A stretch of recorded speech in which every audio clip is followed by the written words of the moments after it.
5 स्थान पर लगाया गया चंदन व्यक्ति को बाधाओं से बचा लेता है, विपदाओं से बचा लेता है। जैसे पंचदेव का पूजन, शिव पंचायत का पूजन बाधाओं से बचा लेता है, विपदाओं से बचा लेता है।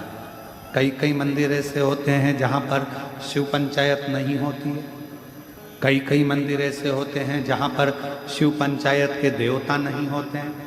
शिव पंचायत में सूर्य देव, भगवान नारायण, माँ जगत जननी, भगवान देवाधिदेव महादेव, स्वयं भगवान श्री गणेश जी महाराज,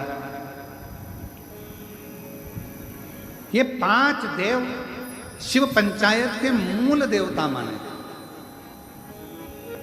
पर कई मंदिर ऐसे हैं जहां पर शिव पंचायत में सूर्य देवता का मंदिर में मूर्ति नहीं है, या भगवान विष्णु की मूर्ति नहीं है, शंकर जी की मूर्ति के, तो यहाँ शिव पंचायतन का पूजन का स्मरण करते हुए वर्णन किया गया लिंग पुराण के अंदर कि शिवलिंग में 5 जगह ऐसी होती है जहां पर अगर चंदन का लेपन कर दिया जाता है तो विपदा, बांधा, तकलीफें, कष्ट दूर होता चले जाता।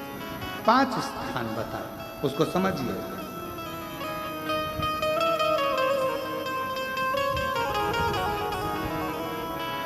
जैसे इसको देखो, ठीक है,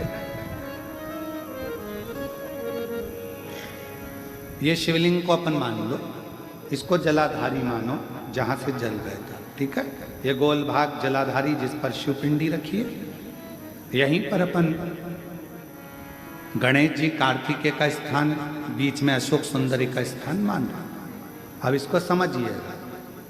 5 स्थान बताए। पहला स्थान भगवान शंकर के पूरे शिवलिंग का मध्य भाग। ये पूरा जो शिवलिंग है शिव जी का, उस शिवलिंग का मध्य भाग प्रथम। द्वितीय है जहां पर गंगा का अविरल धारा निरंतर बह रही है, द्वितीय स्थान गंगा की धारा का मूल बिंदु शिखा। पहला, दूसरा, तृतीय स्थान उसी के सामने जो जलाधारी का पटका दिख रहा हो, दिखता है जलाधारी का सामने का हिस्सा, भीतर का हिस्सा नहीं जिस पे रखा है वो हिस्सा नहीं, सामने जो दिख रहा है। 1, 2 और तृतीय स्थान माँ अम्बा जगदम्बा के कंठ भाग पर चंदन का लेप। महाराज 3 स्थान ये बताए। चौथा स्थान जहां से जल नीचे गिर रहा है, जल गिरने का जो स्थान छोटा सा एक भाग रहता है, जितनी जगह रहती है उसके मध्य भाग, चतुर्थ स्थान। और 5वें नंबर का जो भाग बताया गया वो अशोक सुंदरी का स्थान। ये 5 स्थान ऐसे हैं जहां चंदन का थोड़ी सी बिंदी भी अगर हम लगा देते हैं तो कैसी भी विषम परिस्थिति हो वो टल जाती है और बाबा की कृपा होना प्रारंभ। पंचदेव, शिव पंचायत के 5 देवताओं का स्मरण कर कर, सूर्य देव, नारायण, माँ अम्बा जगदम्बा, दुर्गा भवानी, भगवान देवाधिदेव महादेव, भगवान श्री गणेश जी महाराज का स्मरण कर कर पंचदेव के नाम से लगाया।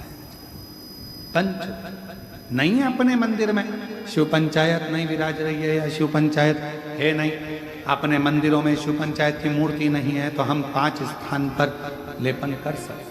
और हम तो यहाँ तक कहेंगे अगर कोई स्त्री हो, पुरुष हो, बच्चा हो, बूढ़ा हो, जवान हो, किसी को भी शरीर का चर्म रोग अगर हो गया है, चर्म रोग से अगर वो ग्रसित हो गया है तो दुर्वा, जानते हो दुर्वा, सोमवार की अष्टमी के दिन यही 5 स्थान पर दुर्वा को समर्पित करो और वही दुर्वा वापिस लेकर आए। और 5 दिन तक लगातार एक एक दुर्वा, जो स्थान बताए हैं, प्रथम स्थान की दुर्वा पहले, द्वितीय स्थान, तृतीय स्थान की तीसरे दिन, चौथे स्थान की चौथे दिन, 5वें स्थान की 5वें दिन उस दुर्वा का सेवन करे धीरे धीरे। ये अगर वो सोमवार की अष्टमी के दिन 5 दिवस तक लगातार उस दुर्वा का सेवन करे, डॉक्टर का इलाज अपनी जगह चलने दो, डॉक्टर को दिखाते रहो, क्योंकि वो भी शिव का रूप है। पर साथ में अगर वो दुर्वा का प्रयोग करना प्रारंभ करे तो अगर चमड़ी सफेद भी पड़ जाती है या चर्म रोग कैसा भी हो जाता